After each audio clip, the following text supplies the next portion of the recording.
Assalamualaikum warahmatullahi wabarakatuh. Perkenalkan, nama saya Yeni Vita Rosalina dengan NIM 2210116041, program studi S1 Ekonomi Syariah, dengan usulan penelitian yang berjudul Pengaruh Program Sertifikasi Halal Gratis atau SAHATI dan Kesadaran Halal Terhadap Kepatuhan UMK dalam Sertifikasi Halal di Jabodetabek.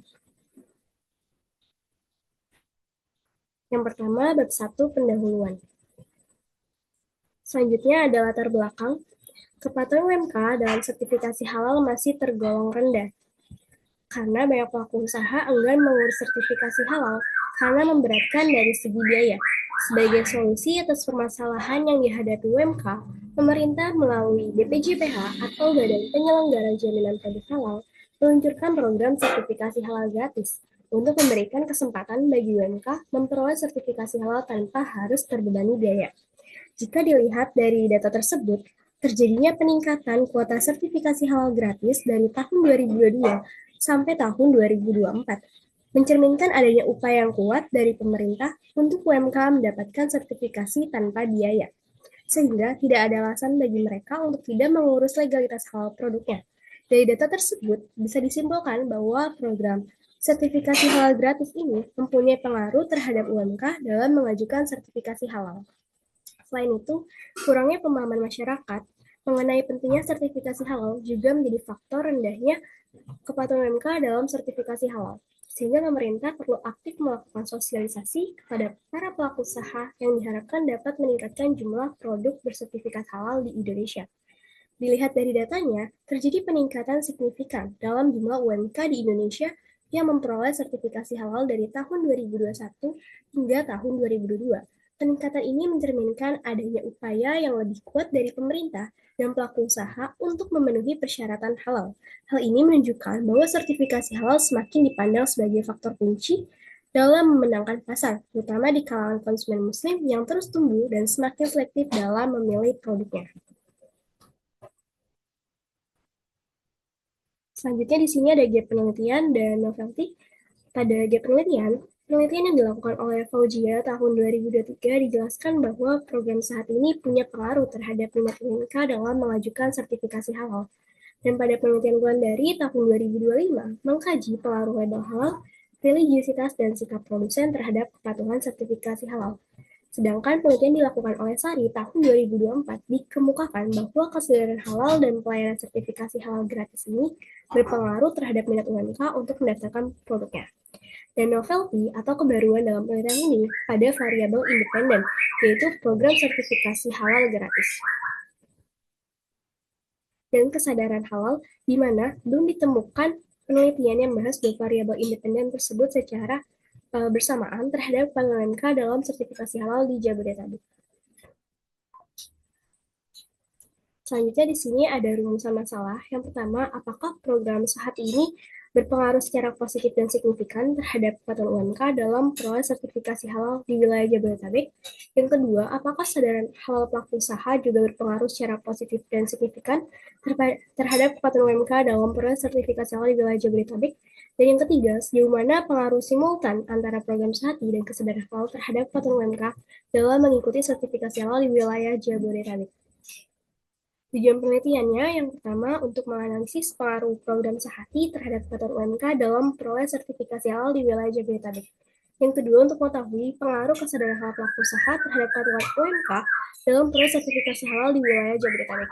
Dan yang ketiga, untuk menguji secara simultan pengaruh program SAHATI dan kesadaran halal terhadap tingkat kepatuhan UMK dalam sertifikasi halal. Adapun manfaat dari hasil penelitian ini, yang pertama dari aspek teoritisnya, bagi peneliti selanjutnya diharapkan bisa menjadi dasar dalam mengembangkan studi lanjutan yang lebih mendalam dan luas cakupannya. Bagi akademisi, penelitian ini diharapkan dapat memberikan kontribusi terhadap pengembangan literatur akademik di bidang ekonomi Islam dan kajian kebijakan publik terkait halal.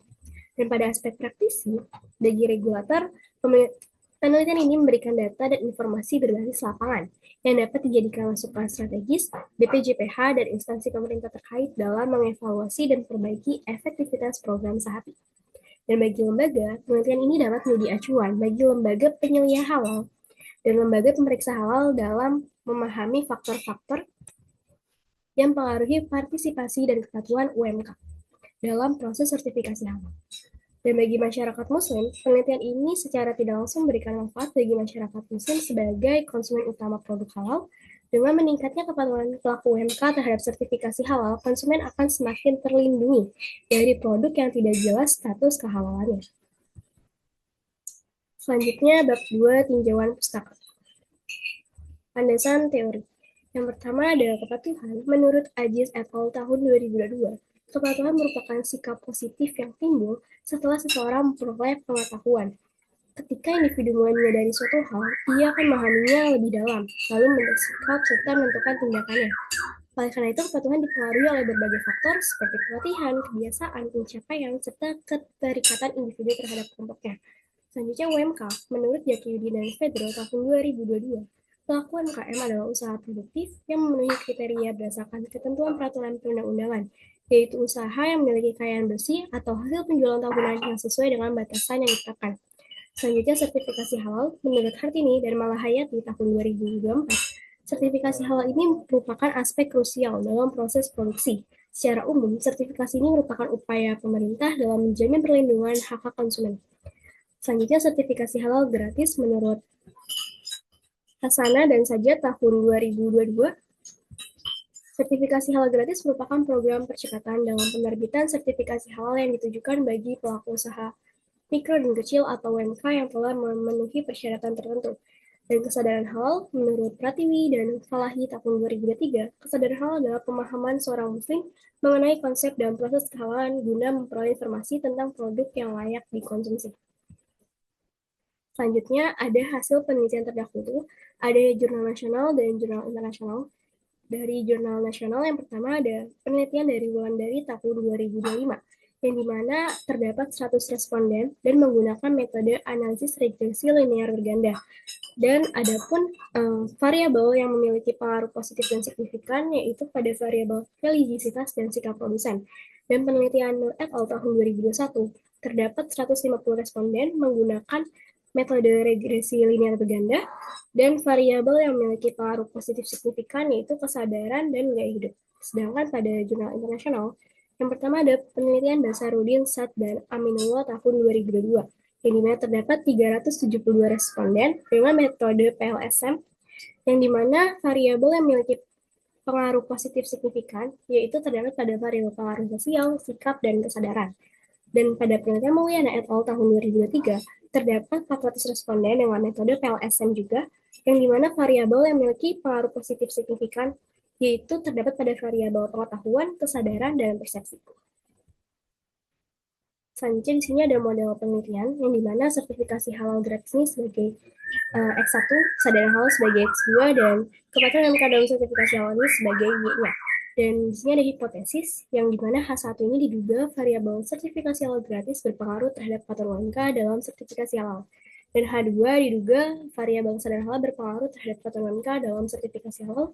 Dan H3 diduga variabel sertifikasi halal gratis dan kesadaran halal berpengaruh terhadap kepatuhan MK dalam sertifikasi halal. Selanjutnya bab 3 metode penelitian. Definisi operasional dan pengukuran variabel. Variabel dependen atau Y-nya yaitu kepatuhan WMK dalam sertifikasi halal, dan variabel independen atau X-nya yaitu ada program sehati dan kesadaran halal. Untuk pengukuran variabel menggunakan skala Likert, yang dimana sangat setuju dinilai 4, setuju 3, tidak setuju dinilai 2, dan sangat tidak setuju dinilai 1. Sedangkan di sini populasi yang digunakan yaitu seluruh pelaku usaha mikro dan kecil di bidang makanan dan minuman yang berlokasi di wilayah Jabodetabek. Untuk sampelnya yaitu pelaku UMK makanan dan minuman halal. Yang kedua, tempat atau lokasi usahanya berada di wilayah Jabodetabek, dan yang ketiga telah menjalankan bisnis minimal selama 1 tahun. Untuk jenis datanya, penelitian ini menggunakan data kuantitatif yang bersifat numerik untuk dianalisis lebih lanjut. Dan sumber data yang digunakan terdapat data primer dan data sekunder. Data primer didapatkan langsung dari objek penelitian melalui kuesioner, dan data sekunder melalui sumber terpercaya seperti jurnal artikel, website resmi, dan penelitian tertentu. Untuk pengumpulan datanya, data dikumpulkan melalui kuesioner kepada para responden dengan menggunakan Google Form. Selanjutnya, teknik analisis data. Yang pertama ada analisis deskriptif, Yang kedua, uji validitas dan reliabilitas. Yang ketiga, uji asumsi klasik yang mencakup uji normalitas, uji multikolinealitas, dan uji heteroskedasitas. Selanjutnya ada uji hipotesis yang mencakup uji parsial atau uji T, uji simultan atau uji F, dan uji koefisien determinasi. Sekian presentasi dari saya, lebih dan kurangnya mohon maaf. Wassalamualaikum warahmatullahi wabarakatuh. Terima kasih.